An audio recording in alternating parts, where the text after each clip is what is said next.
Olá pessoal, sejam bem-vindos a Ponto dos Livros, e o livro de hoje é A Divina Comédia, do Dante Alighieri. Meu Deus do céu, que livro maravilhoso! Se vocês pegarem esse livro para ler, vocês não vão se arrepender nem um pouquinho.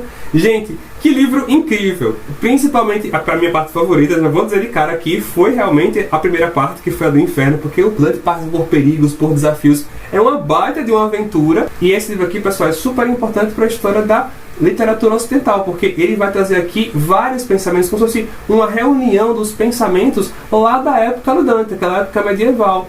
Filosofia, astronomia, teologia, ciência e mais. Esse vai ser um livro que é super importante, pessoal, para a língua italiana em si. Esse aqui é um dos livros mais importantes da língua italiana, porque o Dante escreveu, naquela época, né, havia a língua latina. A língua latina era uma língua que era utilizada para fazer a publicação dos livros. A questão é que o latim, só quem tinha acesso a estudos é que compreendia o latim. Então, uma grande parte da população não tinha acesso ao latim e pegava aqueles livros e não entendia. O Dante não queria isso, ele queria uma obra que todo mundo pudesse ler. Então, ele escreveu no dialeto toscano. Então, todo mundo pegou essa obra, entendeu o que ele estava falando, e essa obra ficou tão popular que foi a responsável por estabelecer as bases da língua italiana moderna. Dante é chamado hoje na Itália de Padre Dante, Pai Dante, o pai da língua italiana. Então esse livro aqui é muito importante, pessoal. Mas, além de ser importante e tudo mais, é um livro maravilhoso. É um livro que tem aventura, que tem ação, que tem perigo, que tem romance.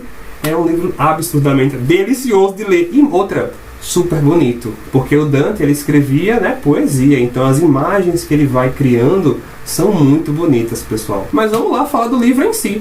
O que é a Divina Comédia? Vamos lá.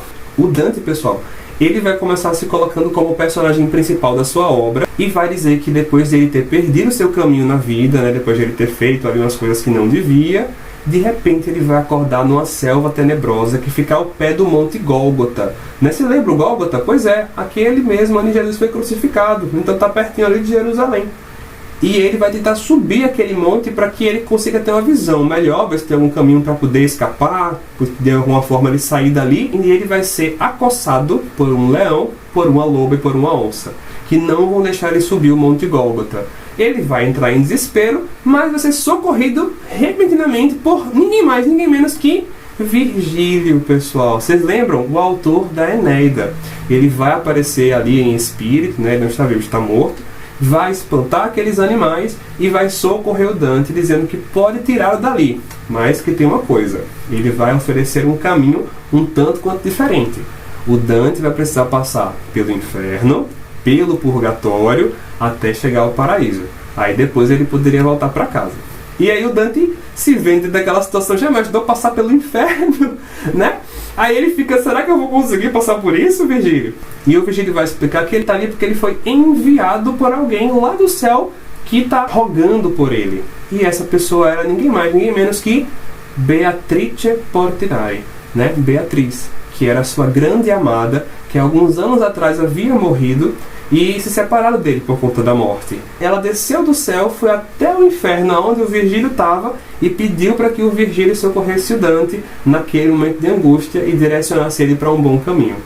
Aí o Dante recupera as forças e fala que ele tem coragem suficiente para empreender essa jornada. Assim vai começar a Divina Comédia.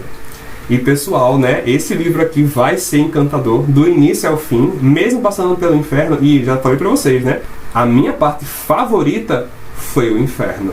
E não sei, pessoal, o encantamento que tem nessa parte do livro, porque apesar de a gente ter imagens que, e por conta desse livro, é que a gente fala assim, dantescas, né? Essa expressão, isso é dantesco, veio justamente dessas imagens tão fortes e tão pesadas que vieram justamente da Divina Comédia. Mas a descrição é tão bem feita, o ambiente é tão bem construído geograficamente, que você para pensar, meu Deus, será que não é assim mesmo que é o do inferno? Não é porque é tão perfeitamente bem descrito. Porque é legal também essa parte, porque é cheio de aventura, de perigo, de ação. O Dante está em um momento que ele está em uma incerteza. Monstros mitológicos aparecem aqui, tem vários seres e criaturas da mitologia grega que vão aparecer aqui, então vai tornar a leitura ainda mais encantadora. E aí Será que ele passa por aquilo? Será que o Virgílio, o próprio guia dele, às vezes fica meio incerto em algumas situações? Então prende a atenção do leitor. Não tem como você não querer parar de ler. Será que o Dante vai sair daquele ambiente tão ruim? Entende? Então, assim, é muito apaixonante. E só falar pra vocês, esqueci de falar, olha aqui que boca, peguei minhas notas. A Beatriz existiu, tá bom, pessoal? O Dante, ele coloca ali naquele ambiente, tanto do inferno, quanto do purgatório, quanto do paraíso, pessoas que ele conheceu durante a vida dele, né? A vida política do Dante era muito ativa, ele teve inimigos políticos, inimigos pessoais, então alguns deles ele vai colocar no inferno, alguns inclusive que estavam vivos, inclusive um Papa, ele bota o Papa Bonifácio VIII, porque o Papa Bonifácio VIII traiu o Dante, né, pessoal? Ele neutralizou politicamente o Dante em determinado instante da vida dele, impedindo que ele atuasse ali em Florença para ajudar os seus aliados e para tomar o poder ali de Florença, o Papa, né? Então, assim, o Dante tem uma raiva horrorosa aqui do Bonifácio e durante toda a sua obra, até no Paraíso, ele vai fazer críticas muito incisivas a esse Papa. E Beatriz foi uma paixão platônica que Dante teve, né? Ele foi apaixonado por Beatriz a vida inteira dele, mas a questão é que naquela época se casava muito por conveniência, os casamentos eram escolhidos e Dante foi prometido em casamento aos 12 anos de idade. Então ele não teve a oportunidade de se unir àquela que era realmente o amor da sua vida. Ela se casa com outra pessoa e vai morrer ainda jovem, nem chegando aos 30 anos de idade. O Dante, que sempre teve esse amor por ela, vai dedicar em toda a sua obra várias passagens para Beatriz e nunca para sua esposa nem para seus filhos. Então ele coloca ela como essa grande estrela guia, sendo aquela que eleva a alma até o divino.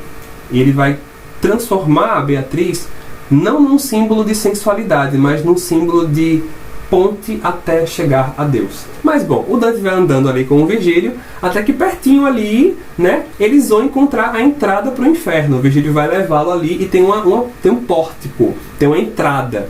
E nessa entrada está escrita aquela frase, a tal da Lasciate ogni speranza voi che entrate, né? Abandonai toda a esperança a vós que entrais. Eles entram por esse pórtico e vai começar, pessoal, uma hora, a gente vai ver aqui que o Dante ele vai conseguir transformar em imagens aqueles pecados que existem aqui na Terra. Ele vai dar uma resposta que é muito imagética àqueles pecados que existiam. Luiz, não estou entendendo nada, você está falando um monte de coisa esquisita para mim. Vamos lá, olha só.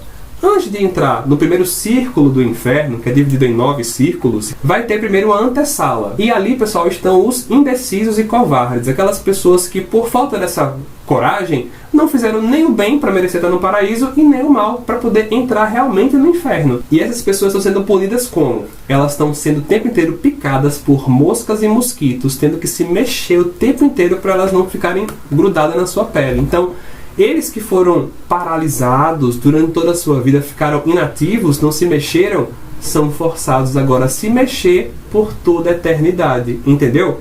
Então, o tempo inteiro o Dante vai utilizar essa imaginação dele para construir essas contrapartidas que são perfeitamente bem colocadas. Você lendo aqui, você pensa, meu Deus, será que não é assim que eles são punidos mesmo? O Dante e o Virgílio, pessoal, vão passando por diversas aventuras, desventuras, tendo que enfrentar demônios e outros homens que nem querem que eles saiam dali, nem querem que eles avancem na sua jornada. Então, pessoal, depois que o Dante sai dali com o Virgílio, eles vão chegar nos patamares do purgatório. Eles vão passar, pessoal, pelo centro.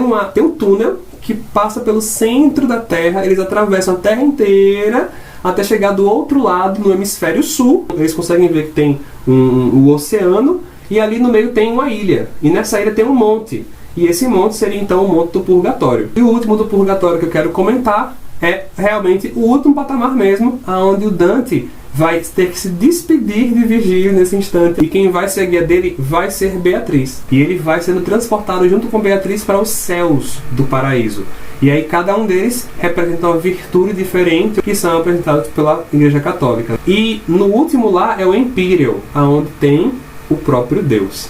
E eles vão subindo, graduando até encontrar e Dante ter uma visão de Deus, que é super interessante aqui na obra da gente ver como ele vai construir essa simbologia para fazer a representação dele, de Deus aqui traz na obra, que é bem bonita, bem interessante.